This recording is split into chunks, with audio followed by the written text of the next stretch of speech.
그렇구나. 그러면 이 상속이나 증여 이런 부분도 잘 알아야겠네요. 왜냐면 모르면은 또 그만 손해 보는 것도 있고, 일단은 지금 2천만 원, 2천만 원 해둔 다음에 또 10년 뒤 2천만 원, 2천만 원 하면은 쌓이다 보면 큰 부분이 되니까 지금부터 준비하는 것도 절세 방법이 되겠네요. 분양권 같은 경우에 네. 이게 부부끼리 증여를 한다고 하더라고요. 예전에 그런 걸 많이 했죠. 아, 지금 안 돼요? 지금은 안 됩니다. 법이 바뀌었어요. 아, 그래요? 부부간 증여하면 취득가액이 한번 확 올라가는 네. 그런 효과가 있거든요. 네. 증여한 지 5년 안에 팔면은 네. 2월과세라는 규정이 적용이 돼요. 그래서 이게 효과가 없어져요. 그 2월과세 규정에 분양권이 빠져 있었어요. 그러니까 증여하고 해도 2월과세 적용 안 되니까 양도세 제로네. 네. 요게 이제 작년에 막 그런 얘기를 많이 했는데 이게 그 얘기가 나와서 세법에 분양권이랑 조합원 입주권도 포함이 됐어요. 2월과세 대상에.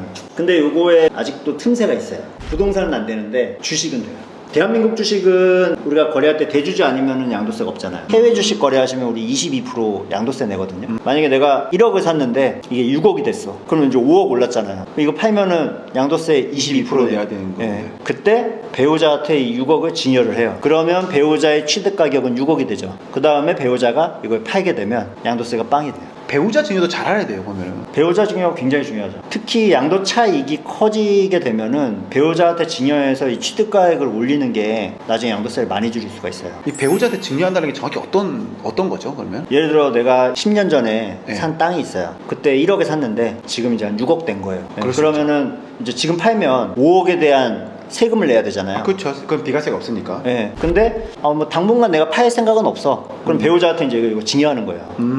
지금 이제 시세가 6억이니까 감정평가를 해요. 그러면은 감정평가에 한 6억 나오겠죠. 아, 그렇죠. 그러면은 그 감정평가서랑 같이 증여세 신고를 합니다. 그러면 이제 배우자는 6억 원에 대한 증여를 받았지만 네. 이거에 대해서 증여세가 없어요. 이 부부간에는 증여 재산 공제액이 6억이 있거든요. 그래서 6억 안에서는 돈이 왔다 갔다 해도 이제 증여세가 없어요. 자, 이렇게 증여를 한 다음에 만약에 그걸 이제 8억에 팔았다고 칠게요. 네. 그러면 양도세 계산을 할 때 양도가액은 8억, 배우자의 취득가액은 6억이 돼요. 그지 2억에 대해서만 양도세를 내면 되는 거죠. 원래는 1억에서 8억, 7억에 대한 양도세를 내야 되는 건데 그쵸. 배우자한테 증여를 하면은 6억까지 인정이 되기 때문에 8억이 되다 하더라도 2억만 내면 되는 거네요. 증여받은 금액 자체가 이 배우자의 취득 가격이 되는 거죠. 근데 여기서 주의하실 게 이게 단기간에도 가능하다 그러면은 다 뭐 배우자한테 증여하고 바로 팔겠죠. 그렇죠, 그렇죠, 그렇죠. 네, 요거를 막는 규정이 있어요. 2월 과세 규정이라 그래서 네. 증여받고 나서 배우자가 5년 안에 팔았다. 그러면은 요 양도세 계산할 때 취득가액을 증여해준 사람의 취득가격을 적용해요. 뭐 8억에 팔았다라고 하면은 5년 내에 팔면은 다시 이 취득가액 1억으로 해서 7억에 대해서 양도세를 내는. 그러면 예를 들어서 내가 서울 아파트 값이 많이 올랐어. 그러면은 배우자한테 증여를 해서 절세라는 방법도 있긴 하겠네요. 평생 한 번 가능한 거죠? 아니요. 10년마다. 10년마다? 예. 괜찮은데요? 증여재산 공제는 네. 10년 단위로 합산을 해요, 증여세는. 그래서 그 합산된 거에서 6억을 빼주게 돼 있기 때문에 10년마다 한 번씩 할 수 있는 거예요. 그래서 자녀한테 증여할 때도 5천까지 공제가 되잖아요, 성년장애는 네, 자녀는. 네, 그렇죠. 그래서 10년마다 증여를 해라. 아, 그러면은 20살 때 결혼해서 70살까지 살면은 30억까지는 가능하네요, 절세가? 그렇죠. 10년에 6억씩 증여할 수 그쵸? 있으니까 아, 30억까지는 증여하는 방법이에요, 이게. 증여할 돈이 있으면 좋겠네요. 자녀에게 증여를 해주는 거 있잖아요. 네. 이 증여는 어떻게 하면 되나요? 증여는 기본적인 로직을 좀 아실 필요가 있어요. 증여세가 과세되는 그 로직이 있어요. 자, 증여세는 누가 내는 세금일까요? 증여받는 아이들이 내는 거죠. 주는 사람이 내서 없잖아요. 맞습니다. 네. 근데 상속세는 잠시만요. 증여세는 내가 너한테 주는 거고, 네. 상속세는 또 내가 너한테 주는 거잖아요. 이제 주는 사유가 달라지는 거죠. 증여는 내가 살아있을 때 주는 게 증여. 중요하고. 내가 상속세는- 죽어서 주는 게 상속. 그쵸. 상속세랑 증여세가 구간이랑 세율이 다 똑같아요. 근데 차이점이 있어요. 증여세는 증여받는 사람별로 따로 계산합니다. 예를 들어 아버지가 네. 재산이 30억 있는데 이거를 배우자 10억, 자녀가 둘이라 자녀 한 명씩 또 10억 10억 이렇게 나눠준다. 그러면은 증여세는 받은 사람들이 10억씩 받았잖아요. 네. 거기에다가 세율을 계산하는 거예요. 자, 근데 상속세는 좀 다릅니다. 30억을 갖고 있다가 이제 사망을 해요. 그러면 상속세는 이 30억을 기준으로 세율을 계산해서 나온 세금을 나눠내는 거죠. 그럼 무조건 증여를 해야 되는 거네요. 증여가 유리한 경우가 있고요, 상속이 유리한 경우가 있는데 우리가 아까 세율이랑 구간은 똑같다고 했잖아요. 빼주는 금액이 좀 달라요.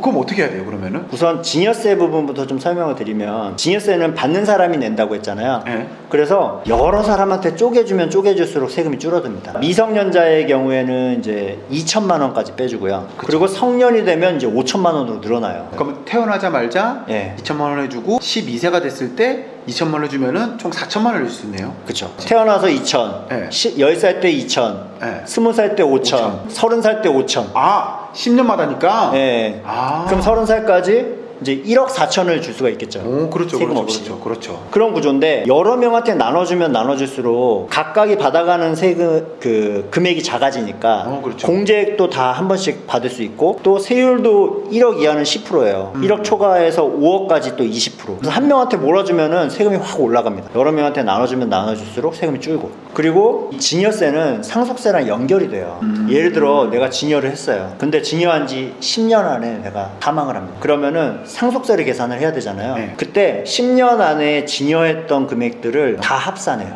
그러면 상속세율이 확 올라가겠죠. 자, 그래서 그걸 사전증여재산이라고 하는데, 상속 전 10년 안에 상속인들한테 준 것들은 다 합산한다. 근데 제가 상속인이라고 말씀드렸잖아요. 네. 상속인이 아닌 사람들도 있어요. 누가 있어요? 대표적인 거는 사위 며느리, 손주, 핏줄인데? 핏줄이라도 내 아들, 딸이 먼저 상속을 받지, 손주, 손녀는 상속을 못 받습니다. 뭐 아들 딸이 없으면은 이제 손주로 손주한테 가는 가겠죠. 거고. 자, 그래서 이 상속인이 아닌 사람들한테 만약에 줬다, 증여를 했다, 그러면 이거는 10년이 아니라 5년만 합산을 해요. 그래서 예를 들어 나이가 많으신 고령의 분들이 건강이 좀 안 좋다라고 했을 때 미리 증여를 해야 되는데 누구한테 줄까, 이걸 고민하실 때는 손주한테 주면은 5년만 지나면 이제 나는 상속세랑은 관련이 없는 거예요. 근데 자녀나 배우자한테 준 거는 10년 동안을 합산하니까, 그래서 요새 이제 사위 며느리 손주한테도 증여하는 건들이 이제 많아지는 거예요.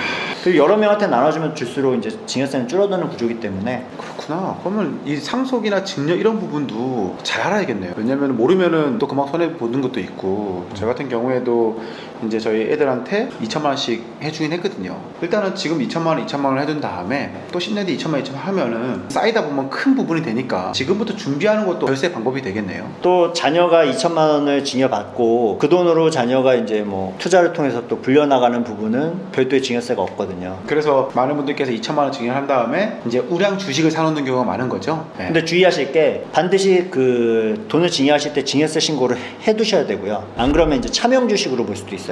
아버지가 내 돈 가지고 내 주식 산 건데 명의만 자녀 명의로 해서 이제 소득세 부담이나 이런 걸 줄이려고 한 거다라고 의심할 수도 있고, 또 주식을 산 다음에 계속 내가 그거 대신 거래를 해주면은 그것도 증여세로 과세할 수 있습니다. 늘어난 부분에 대해서. 그래서 웬만하면 자녀가 이제 직접 스스로 운영을 할 수 있을 때까지는 그냥 그 처음에 샀던 주식을 그대로 가져가시는 게 나중에 증여세 문제가 없다. 신고하는 방법은 간단하잖아요, 그렇죠? 홈택스 들어가셔서 직접 하실 수도 있고요. 네. 또 굉장히 잘 돼 있어요. 그래서 네, 들어가서 하시면 돼요. 일단은 유불리를 명확하게 아셔야 되는데, 내가 매매 사업자로 내서 이 주택을 거래하면요, 이게 더 이상 양도세가 아니라 사업소득으로 과세되기 때문에 완전히 다른 체계로 간다라고 생각하시면 돼요. 네, 그렇죠. 그러면 이제 첫 번째